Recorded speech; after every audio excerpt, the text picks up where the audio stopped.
Hey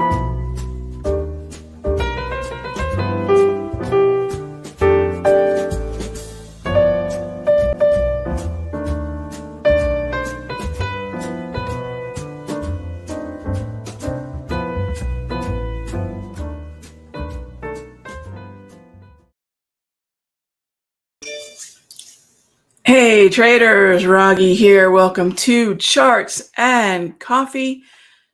Happy Wednesday, everybody. We've got an active calendar for today, kicking off our sort of first week back, if you will, after the summer trading season. And we're kind of kicking off fall with all the FOMC speakers at some point. I'm only slightly kidding. We've got Powell tomorrow, but before that, we've got the opening act of Mr. Brainerd Barr today. This could foreshadow the tone that Powell has tomorrow. Of course, the beige book is sort of the cliff notes of what they're looking at in terms of the economic picture. So we have a lot coming up today, and that's all a precursor to tomorrow. Two huge events tomorrow. So why do we care about tomorrow, by the way?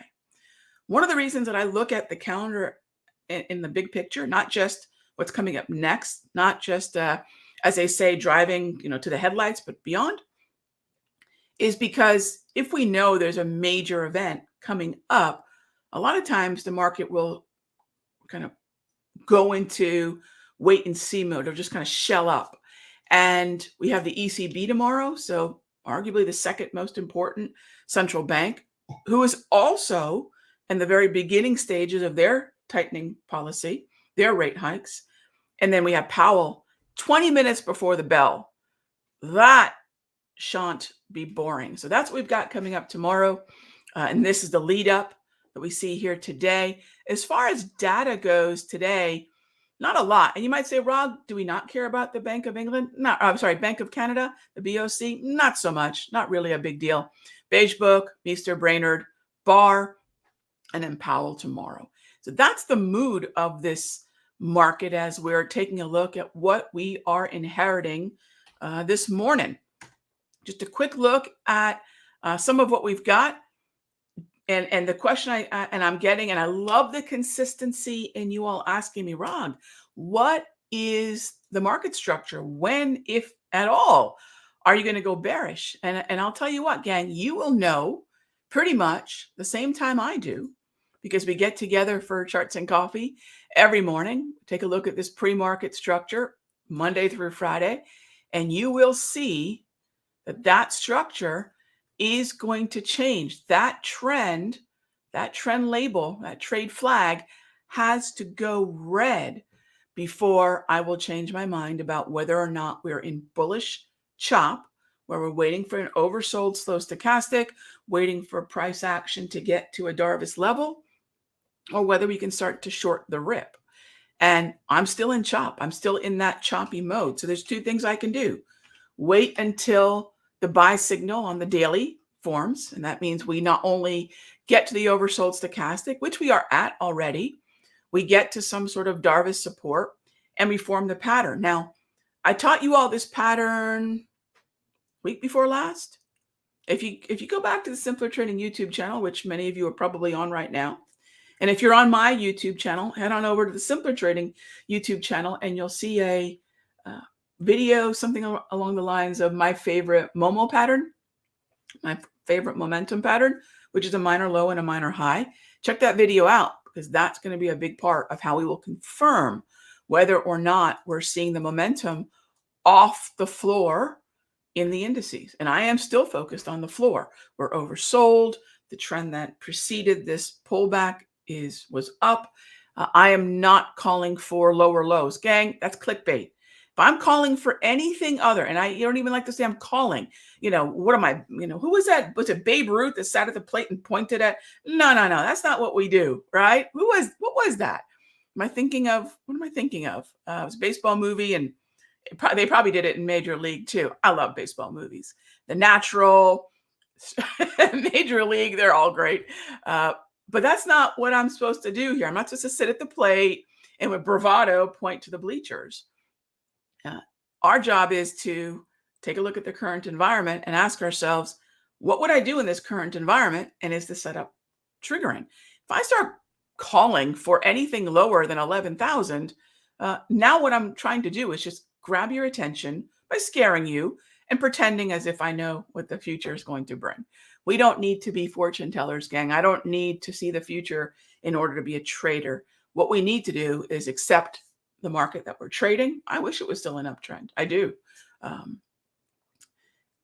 Accept the market that we're trading, make sure we're taking a consistent read on it, and then we'll see what comes next. All right. So with that, let's go ahead and jump into the questions. And first up, hey there, Zion Spear. How are you? Could we take a look at SRE and NEE, both within the XLU? Now, SRE, I'm going to, not that you asked me this, but I'm going to mention this in light of what I would do if we were in the mastery, Zion Spear. And that is, I'd look at the liquidity for the October 21 options in SRE, and they're relatively thin. I've also been looking at SO, a little bit better liquidity, and NEE.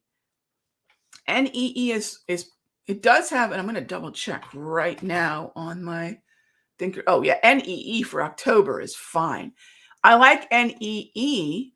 Not that, no, so here's where we're going from structure to the reality of the liquidity that we need in order to trade the option on the stock, unless you're just buying the underlying stock, which is perfectly fine. One of the things I remind traders when we're setting up options, call options, is I don't want to be a buyer of the call unless I'm equally willing to be a buyer of the underlying stock or ETF. So this idea that stock trading is inherently different than options trading is actually incorrect. If I don't want to buy the underlying, why would I buy the derivative of? That's why I don't believe in any difference between, oh, what's your stock trading approach? You see it when I show you how I trade options. So I'm playing the derivative, but at that same zone, I'd be willing to buy the underlying. That being said, NEE looks pretty good, far more liquid. SO looks good. SRE looks good too, but the options chain is a little thin. Now, if we take a look at XLE, what does XLE allow us to do? It's going to be the tide instead of an individual boat. And that too, if I go out to October 21, little spotty, let's see, I would be looking at the 70. Yeah, 78s are plenty liquid. Yeah, they look great. So yes, across the board, defensive corner of the market. Not that that's indicative of my thinking about the overall market selling off and how I want to position myself in XLP or XLU, which is all fine. If risk appetite comes back, defensive corners of the market like XLE, XLU. Let me try that one more time. Defensive corners of the market like XLU, XLP will fare a little bit better if risk appetite stays away. But if risk appetite comes back, in other words, we see XLK, XLY start moving higher, these don't look quite as appealing. So think about how tech is moving. Not that these can't move with overall risk appetite, but they will fare a little bit better with some concern, with some risk aversion. So how do I find outstanding volume, high short interest? No, they just don't play a factor for me. I'll look at, when I'm looking at volume, Zion Spear, I'm going to look at volume profile. I'm going to look at how much volume is at each price level. I'm going to look at value area high, value area low, point of control. But high short interest is an environment. It's not a setup. In other words, if I know there's high short interest, there's not a price at which, or there's not a level at which all of a sudden high short interest is a setup. It's an environment in which we could expect a short squeeze, but we still need the short squeeze setup. That's one of the mistakes, I think, with looking at some of these internals, whether that be a put call ratio or a tick or a trend or high short interest. It's an environment, and knowing the environment is extremely valuable, but you still need the setup. So I hope that helps. All right. Thank you for the question, Zion Spear. Hey there, Sam. Have I ever used Renko charts in addition to Momo Trend and Slow Stow? I know what they are. Have I used them for more than a few months? No, I don't use them. And not that there's anything wrong with them. At some point, we all choose what we choose. And I get questions about Renko quite a bit because I think my grab candles resemble the Renko. I'm not really sure, but I get that question a lot, Sam. No, not for a prolonged period of time where I would consider it a core decision-making tool. No, but thank you for the question. How should we interpret a candle of unusual size? Hey there, Brian, such as NQ at 7:35 this morning. All right, let's go take a look. Okay. Let's open up that 5-minute chart. You did say 7:35, right? Yep. So 7:35, there's your candle. Well, how do we interpret that? When that happens, so for example, when I'm in the Sector Secrets Mastery room and we get a candle like that, there we go. First thing I'll do is take a look at the economic calendar. Is there anything that would have accompanied that time of day? You'll see there's nothing there. The second thing I'll do is I'll take a quick peek at what's going on, say, in the chatter about the market. Is there any kind of news bite that came out? And I believe at that time, roughly 2 hours ago, I think I remember seeing some kind of squawk about Russia. Anytime I see Russia, Ukraine, it almost doesn't even matter what follows next. We'll see reaction oftentimes in Natty. We'll see reactions in the broader averages because of just risk aversion. And I believe that was what we saw around that time. If we're in a neutral environment, my initial thought is, can I fade it? And you can see we landed. Gang, take a look at this. We landed right in the support of the HPMR. Normally what I'll tell folks to do, this is what I've told my members, because this is what I do. I'll switch on over to a 2-minute and see if I can form the pattern that shows me that we're pausing in that zone, because the HPMRs are going to plot in the same price zone on the 2-minute chart as they would the 5. So I'll switch to the 2, see if I can get that pause formation, and then that could be a potential buy. It certainly wouldn't be a short. If we sell off, boom, that candle of unusual size. Yes, a total Princess Bride reference. The COUS, that candle of unusual size should get my attention. Go to the 2-minute, look for the pause, only because we're both oversold, neutral, and in the HPMR green zone. So great question, Brian. That's the way I would process that. All right, next up, XLU is the only sector holding a move downward, neutral structure, a holding a move downward. Julian, I'm not quite certain I follow what you're asking, my friend. Let's go take a look at XLU. And always let me know, gang, what time frames you're looking at, because that gives me a better idea of seeing what you're seeing. Only sector holding a move downward, neutral structure, but a defensible corner. Do I see a swing trade? Let me answer the last part, because I'm not really sure that I follow or even agree with a move downward. I mean, there's a number of sectors that are. So maybe you're saying that it's neutral inside the wave still. Anyway, I think I follow what you're saying there, Julian.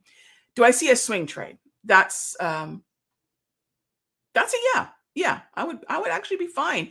But let's go back to, so I love sort of this follow-up question to Zion Spears' question. Julian, are there any, and I love that you're thinking in a defensive corner. So let's dive into that defensive corner a little bit more. Are there any double greens here? And that's where SRE, I think, caught Zion Spears' attention. And I can see where XLU caught your attention as well. I would say generally yes, but let's be a little bit more moderate to conservative about it. Let's be a little bit more moderate to conservative about it. So I hope that makes sense. Next up, it's me, Claire, asks, what is a good percentage volatility for options trading? A good percentage volatility. Claire, I don't know. I don't look at that. Are you talking, say, IV percentile or implied volatility? I don't look at that. It's me, Claire. Yeah, I don't know, because I don't look at it. But I love that you're asking about volatility. What we want to remember with volatility is don't pay for it.